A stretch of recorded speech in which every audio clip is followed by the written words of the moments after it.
Yahoo minasan, welcome back again with Mr. K di sini dan Iris juga tentunya. Kenapa Mr. K bilang Iris? Ya karena pada kali ini narasi Tokyo Revenger akan kami berdua bawakan secara bergantian. Jadi fokuskan pikiran Anda, simak baik-baik oke? Jangan sampai bingung. Are you ready Iris? Yes, Cap. Monggo dimulai mawon. Season baru, anime baru. Otomatis kali ini kita juga akan ngebahas sesuatu yang baru nih guys. Yup, sesuatu yang nampaknya dalam 3 pekan terakhir berhasil menarik minat para penggemar anime di seluruh Indonesia. Apalagi kalau bukan serial. Anime Tokyo Revengers.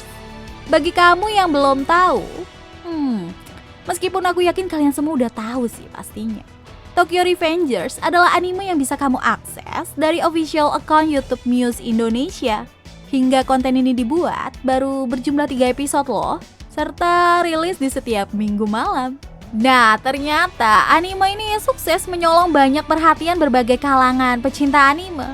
Termasuk aku dan Mr. K tentunya, karena Tokyo Revengers sukses menjadi trending YouTube Indonesia. Gak tanggung-tanggung loh guys. Tokyo Revengers ada di trending nomor 2 di penayangan episode pertamanya.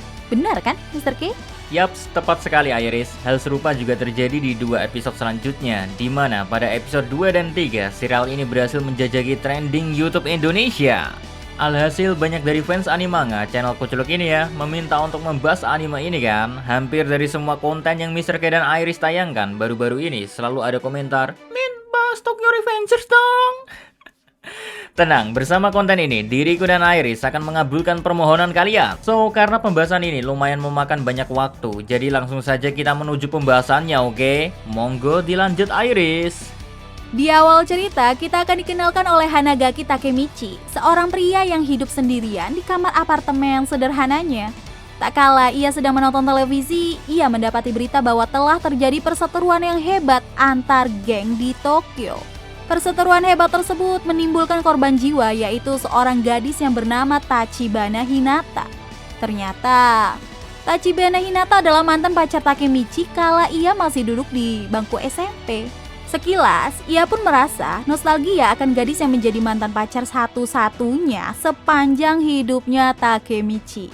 Tak lama berselang, kemudian Takemichi ditegur oleh ibu-ibu penghuni kos sebelah karena suara TV yang ia setel terlalu besar. Usai meminta maaf, Takemichi bergegas bekerja. Namun, pekerjaan yang ia lakukan juga tak bisa ia kerjakan dengan benar. Berulang kali, Takemichi hanya bisa meminta maaf atas semua kesalahan yang sudah menjadi kebiasaannya. Di tengah rasa penyesalan yang senantiasa terngiang di kepala akan jalan hidupnya, nasib sial kembali menimpa Takemichi. Saat ia menunggu di peron untuk menaiki kereta, tiba-tiba Takemichi didorong oleh seseorang yang tak dikenal, hingga membuat Takemichi jatuh ke rel kereta. Ajalnya seolah semakin mendekat karena di saat itu pula kereta langsung muncul di hadapan matanya. Tapi sebuah keajaiban terjadi. Bukannya mati, Takemichi malah kembali ke masa lampau tepat 12 tahun yang lalu saat ia masih SMP. Tentunya Takemichi tak langsung memahami apa yang terjadi. Ia masih menganggap bahwa apa yang terjadi padanya hanyalah mimpi karena ia mengingat betul kejadian yang akan merenggut nyawanya itu. Namun setelah berbagai kejadian yang memang terulang, terutama di bagian Takemichi dan teman-temannya dihajar habis-habisan oleh geng Kiyomasa, akhirnya Takemichi menyadari betul bahwa ia telah melintasi waktu. Spontan, menyadari semua hal yang terjadi sama dengan masa lalu, Takemichi bergegas meninggalkan temannya yang sudah babak belur untuk menemui Tachibana Hinata, gadis yang saat itu masih berstatus sebagai pacarnya. Dari sini inilah, Takemichi seolah kembali menemukan tujuan hidupnya yang telah lama terkuras realita. Dengan melihat senyum Tachibana Hinata, Takemichi bertekad untuk memperbaiki masa lalu dan menyelamatkan Hina-chan. Takemichi juga kebetulan bertemu dengan adiknya Hinata yaitu Tachibana Naoto. Kemudian Takemichi mengungkapkan perkataan aneh dan mungkin terkesan gila. Ia memberitahu Naoto bahwa 12 tahun dari sekarang, tepatnya di tanggal 1 Juli 2017, Hinata akan tewas bersama dengan Naoto. Takemichi memberitahu hal tersebut sebagai peringatan kepada Naoto untuk menjaga kakaknya, sebagai tanda bahwa mereka saling percaya. keduanya saling berjabat tangan. Ternyata jabat tangan tersebut mengembalikan Takemichi ke masa depan. Dan ia langsung ditemui oleh Naoto. Kejadian di masa depan bahwa ia hampir tertabrak kereta benar adanya. Namun ia berhasil diselamatkan oleh Tachibana Naoto. Dan Tachibana Naoto memberitahu Takemichi bahwa masa depan telah berubah. Jadi pembicaraan Naoto dengan Takemichi di masa lalu memiliki efek jangka panjang. Istilah kerennya adalah butterfly effect.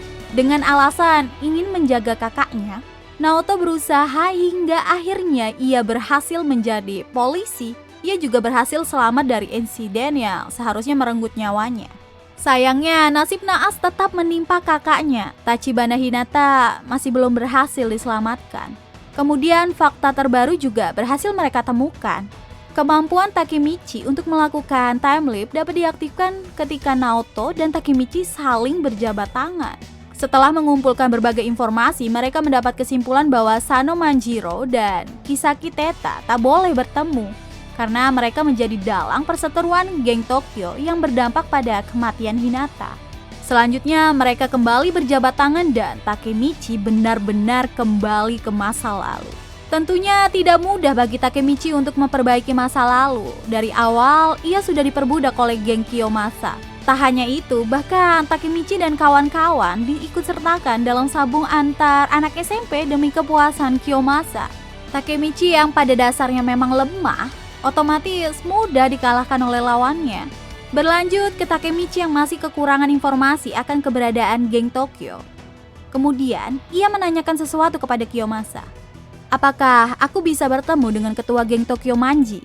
Bukannya jawaban yang ia terima. Ia justru mendapat penyiksaan lebih parah dari Kiyomasa. Hampir menyerah akan keadaan, lagi dan lagi pertemuan antara Hinata dengan Takemichi berhasil menyelamatkan Takemichi dari jurang keputusasaan. By the way, senyum Hinata di sini memang manis banget sih. Jadi wajar kalau dia ini layak untuk dilindungi pokoknya. Nah, saat terberat terjadi ketika judi sambung orang masih terus berlanjut. Dan yang menjadi giliran adalah Takuya, teman Takemichi yang memiliki fisik paling lemah. Takemichi juga mengingat masa lalu mengenai kejadian tersebut, bahwasannya Takuya akan bertarung hingga sekarat.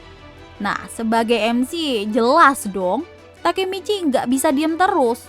Dan tindakan yang gila mulai dilancarkan. Ketika pertarungan Takuya akan dimulai, dengan lantang, Takemichi menantang Kiyomasa. Pertarungan keduanya pun tak terelakkan. Ya, seperti yang terlihat, Takemichi jelas tak sebanding dengan Kiyomasa. Sehingga pertarungan keduanya menjadi sangat tidak imbang. Yang ada kita cuma melihat Takemichi yang dihajar habis-habisan. Gilanya Takemichi bener-bener gak nyerah gitu aja. Dia terus-terusan bangkit dan melawan walau sekujur tubuhnya telah dihujani bogem yang teramat keras dari Kiyomasa. Seketika kedatangan dua orang membuat tempat dan orang yang di sekelilingnya dibuat sunyi tak bersuara. Kedatangan dua orang ini seolah memberikan intimidasi yang hebat kepada siapapun yang ada di dekatnya. Adapun kedua orang tersebut adalah Ryujugi Ken alias Draken dan Sano Manjiro alias Miki. Mereka adalah ketua dan wakil ketua geng Tokyo.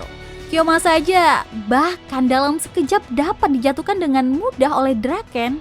Kemudian Miki mendekati Takemichi, tapi bukan untuk menghajarnya. Miki justru mengajak berteman Takemichi. Sebelum meninggalkan tempat tersebut, Miki menghajar Kiyomasa yang telah bertindak semena-mena. Keesokannya di sekolah Takemichi, Miki dan Draken datang langsung ke kelas Takemichi untuk menjemputnya. Sebelumnya juga, Draken menghajar anak kelas 3 yang mengganggu mereka. Keduanya mengajak Takemichi untuk ikut dengan mereka. Tiba-tiba, plak! Suara tamparan begitu keras tertuju kepada Miki hingga terdengar oleh satu lorong di sekolah. Kala itu, tamparan itu datang dari Tachibana Hinata. Hinata meminta keduanya untuk menjauh dari Takemichi. Sontak, Draken segera menghentikan langkah Hinata. Namun dengan keberanian yang tinggi untuk melindungi Hinata, Takemichi memegang pundak Draken dan berkata untuk menjauh darinya. Hei, Kau ingin mati dengan cara apa? Perkataan yang dingin namun menusuk keluar dari mulut Miki dan segera bersiap-siap menghajar Takemichi dan ternyata itu cuma prank guys. Oh my god. Jujur gue deg-degan banget waktu nonton part ini sih. Miki menghentikan pukulannya dan menyebut bahwa ia tak akan pernah menyakiti wanita. Gentleman parah sih emang ya kan. Gokil. Usai menyelesaikan kesalahpahaman, Hinata meminta maaf kepada Draken dan Miki. Kemudian mereka bertiga bersepeda di sore hari bersama. Alasan Miki tertarik dengan Takemichi karena Takemichi mengingatkan Miki pada kakaknya yang telah meninggal.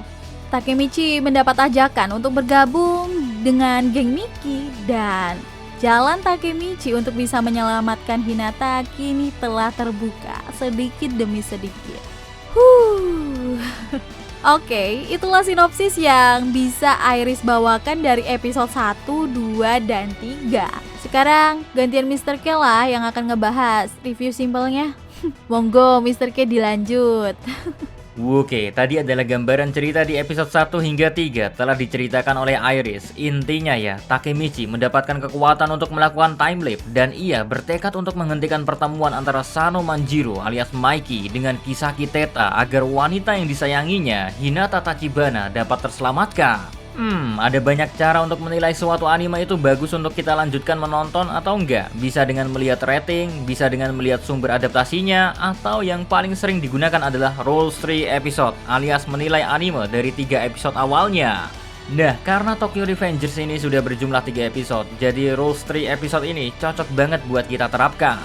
Kira-kira 3 episode yang telah tayang, apakah dapat menggambarkan bahwa Tokyo Revengers adalah anime yang patut untuk dinantikan? Mr. K bisa jawab sekilas ya. Ketika pertama kali diriku ini menonton anime ini, aku langsung teringat dengan serial anime Bokudake ga Inaimachi. Kedua anime ini memiliki konsep cerita yang sama, yaitu tentang kemampuan tokoh utamanya yang bisa melompati waktu. Hanya saja berbeda dengan Bokudake ga Inaimachi ya, yang begitu kental akan nuansa psikologisnya. Tokyo Revengers tak begitu dominan dari segi psikologis. Bisa dibilang Tokyo Revengers adalah versi aksinya. Nuansa pertarungan berandalan dalam Tokyo Revengers jelas lebih berasa, dan yang pasti konsep percintaan serta persahabatan menjadi unsur yang tak bisa terpisah dari cerita semacam ini. Semuanya terkonsep dengan cukup baik dan rapi dalam cerita Tokyo Revengers. Tipikal shonen banget pokoknya lah. Dari awal aku udah melihat kalau Takemichi nampaknya gak punya power bergelut yang hebat layaknya Mikey atau Draken, tapi faktor pantang menyerah bakalan jadi inti dalam perjuangan Takemichi. Tentunya Mr. K berharap nantinya Takemichi juga mendapat karakter development di mana bukan hanya sekedar tekadnya yang sekuat baja, tapi juga kemampuan bertarungnya bisa diandalkan. Tapi kita juga harus ingat ada konsep time leap, ada konsep romance juga yang hadir di anime ini. Otomatis gak hanya gabers-gabersan semata. Sepertinya permainan pikiran juga perasaan akan berperan banyak dalam membangun plot di anime ini. Jadi bagi Mr. K pribadi, kalau soal alur storyline, Tokyo Revengers lumayan menjanjikan dan patut untuk kita ikuti animenya. Sedikit tambahan untuk karakter ya, sosok paling ikonik bagiku pribadi jelas adalah Sano Manjiro alias Mikey. Aku yakin banyak dari kalian yang udah tertarik dengan tokoh yang satu ini, karena Mr. K juga merasakan hal yang sama. Karisma yang dimunculkan sebagai sosok berandal yang tak terkalahkan, namun tetap mempunyai sisi yang lembut, bakalan mudah mencuri hati siapapun yang menyaksikannya. Mr. K aja langsung teringat sosok teman SMA aku yang sosoknya 11-12 dengan Mikey. Sosok tersebut adalah bos bagi Mr. K di zaman SMA dulu, karena suka neraktir makan Mr. K dan lumayan jago tawuran. Walau sering babak belur bersama sih. Kok malah cerita masa lalu ya? Back to topic, tentunya di 3 episode ini masih kurang untuk menampilkan karakter lainnya, jadi cukup dinantikan seperti apa sosok anggota geng lainnya di episode berikutnya. Lalu untuk art visualnya juga gak ada masalah, menurutku emang tepat untuk genre seperti ini, yang penting smooth dan gak terlalu kaku ketika fight itu udah cukup kok. BTW lagu opening dan endingnya juga enak banget untuk didengar loh guys, jangan lupakan ini. Dan sejauh ini Tokyo Revengers memang wajar untuk menjadi anime terheboh musim ini, karena pada serial ini menyajikan 3 konsep antara aksi, time leap hingga romansa, yang notabene ya genre yang begini mudah diterima oleh semua orang. Tinggal nunggu nih sekiranya bakalan ada plot twist apa enggak ya. Well, itulah pembahasan Mr. K dan Iris mengenai Tokyo Revengers ini. Kedepan kayaknya bakalan asik untuk membahas serial anime ini lagi. Pokoknya nantikan aja ya kalau sempet. Oke? Iris, mari kita tutup bareng-bareng konten ini, oke? Oke, Mr. K. See you again next time. Adios, Caramelos. Stay safe, everyone. Salam Animania.